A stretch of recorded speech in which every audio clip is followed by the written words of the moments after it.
Hello mga kasari! Welcome back to my YouTube channel. So for today's video, ang isi-share ko po sa inyo ay tips and technique about sa pagdi-display po ng ating mga paninda sa ating sari-sari store. Ito guys, napakalaking factor mga kasari na maayos yung ating mga paninda para lumaki din po yung sales ng ating tindahan. Sobrang laking factor po niyan. So may iba't iba kasi tayo ng technique sa pagdi-display. Meron, ito simulan na natin. So, eto, kung makikita nyo guys, ayan yung pagkaka-display or arrangement ng aking mga paninda. So, ang ginagawa ko po dito guys na technique, kapag yung items is always, ang ingay ng mga sasakyan, kapag yung isang items po kasi ay always nang hinahanap or sa isang araw, hindi mawawala na walang bibili. Kumbaga, yun yung mga items na okay lang na hindi makita sa display mo. So, yun yung ginagawa ko dito guys. Tapos, yung mga items naman na hindi masyadong hanapin, yung kailangan ng pagpo-promote, ganon. So, ayun nga guys, bigla lang lumabas si partner. Yun yung mga items ng need i-promote. Alam niyo yun, yung hindi madalas hanapin. Yun yung dapat na ibubungad natin kay customer. Ganon guys yung ginagawa ko dito sa tindahan. And, meron pa akong idadagdag yung about sa pagdi-display naman ng mga paninda. Like, etong nasa likod ko na mga condiments. Kapag condiments lang dapat yung magkakasama. Tapos, kapag mga delata lang dapat yung magkakasama. Kasi kapag maganda yung arrangement mo and maayos, nakikita yan ni customer. Dati guys, nung kahit mga bata, may mga nakakapansin niya na ang ganda daw ng arrangement. Tapos yung iba, akala nila punong-puno yung tindahan. Hindi nila alam, nasa arrangement lang yan or nasa pagdi-display lang talaga. Tapos tulad ng sa mga kape, hindi naman pwede nating isama yung mga sabon sa kape kapag isinasabit natin. So, kapag kape lang yung magkakasama. Tulad nitong display ko dito sa taas. Magkakasama yung kopi ko, yung Nescafe, tsaka Great Taste. Yan yung magkakatabi dito.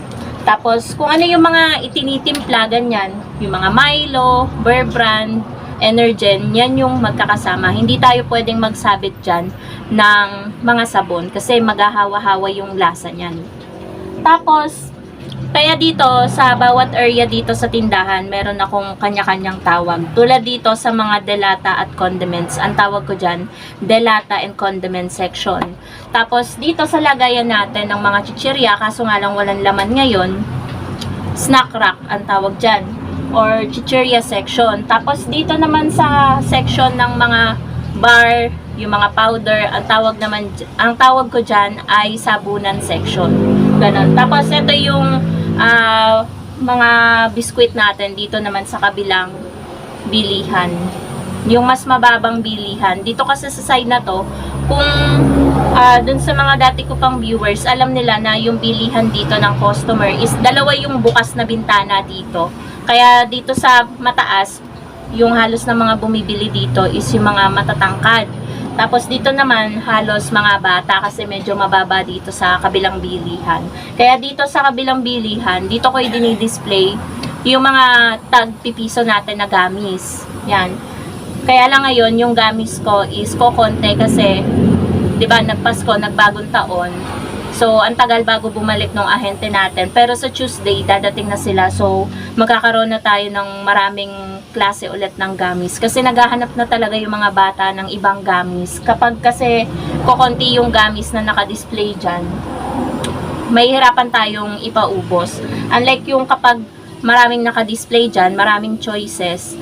Ngayon kasi ito yung gamis na dinisplay ko dito is binili ko lang dito sa gym. So hindi gusto ng bata yung kasi 3 klase lang yung nabili ko sa gyms. Naghahanap sila ng ibang klase ng gamis. So ayun lang guys yung tips and technique ko sa inyo about sa pagdi-display sa inyong sari-sari store. Basta yung mga items na always nang hinahanap sa tindahan nyo or yung mga basic items gaya ng mga asin, ganyan, pansit canton, noodles, okay lang yan guys na nakatabi. Yung hindi nakikita. Ang dapat na nakikita ni customer is yung need mong i-promote pa para mapaubos, hindi abutan ng expiration, ganyan. So, tulad ng eto, yung hindi madalas hanapin, hindi masyadong hinahanap, ganyan, yung mga cologne, yung mga Eskinol, efficacent oil, baby oil, toothbrush, mga pampabeauty, ganyan, mga facial wash, facial scrub, mga cream, yan yung mga idini-display ko dito, mga wipes, cotton buds, salon pass, band-aid, yan yung mga naka-display dito. And dito naman sa section ng mga biscuit, hindi ko kasi mapakita sa inyo guys, kasi kulang-kulang yung paninda ko sa inyo, kaya mag-i-insert na lang ako ng mga picture, yung mga picture na puno yung ating tindahan. Pero dito, yung mga biscuit natin dito sa section dito, sa kabilang bilihan, maganda rin yan tingnan sa labas, kasi marami ding klase ng biscuit akong ino-offer sa mga customer. Kaya marami silang choices. Kasi kapag yung alam ko na yung customer hindi na masyadong mabenta yung isang biscuit na ganyan, papaubos ko lang yan, tapos magpapalit ako ng ibang biscuit or ibang flavor, ganun yung ginagawa ko guys. So yun lang guys yung tips and technique ko sa pagdi-display dito sa sari-sari store. So ayan o, kapag shampoo lang yung magkakasama. Pakita ko sa inyo guys. So eto guys yung sinasabi ko. Eto naman yung mga kape and yung other na tinitimpla. Tapos kapag shampoo lang talaga yung magkakasama. Ayan. Kapag conditioner lang ang magkakasama.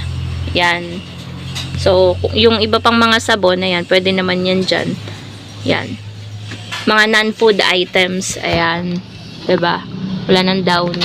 Kulang-kulang na kasi. Tapos, ito yung mga biskuit. Ayan. Biskuit lahat yan. Tsaka yung dito sa taas. Tapos, ito yung tinatawag ko na medyo kulang-kulang din. Yung ating sabunan section. Yan. Sabunan section yung tawag ko dyan. Tapos ito, ubos na ubos yung mga chichirya din natin, yung mga sabon natin. Tapos ito yung delata and condiment section. So kapag punong-puno guys, yung kaka-deliver lang, tapos kaka-display ko lang, ang gandang tingnan yan sa labas. Lalo na kapag sumilip dito si customer, talagang makikita nila yung tindahan na punong-puno kapag bagong deliver, tsaka bagong kaka-arrange lang natin ng mga paninda. So, yan lang guys ang vlog natin for today. Thank you so much for watching. Bye!